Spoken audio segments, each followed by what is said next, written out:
looking into the Daytona 500, I am doubling down on my prediction from 2 weeks ago that I said Ryan Blaney wins the Daytona 500, so much so that I went to BetMGM.com and placed a $20 bet to win $260 on Ryan Blaney to win that race. Dale Earnhardt Jr. said earlier today on the Dale Jr. download, Ross Chastain.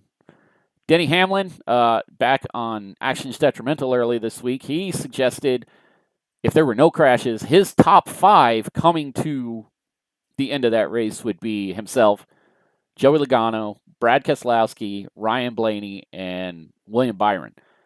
I agree with 4 out of those 5 picks. William Byron's the only one I'm not as sure about. I think there's a couple other drivers that we're not noting as really good restrictor plate racers. Ricky Stenhouse Jr. stands out. You know, obviously when he was in that 17 car, he got a couple wins in plate races. He can run well in plate tracks. I think he's a contender.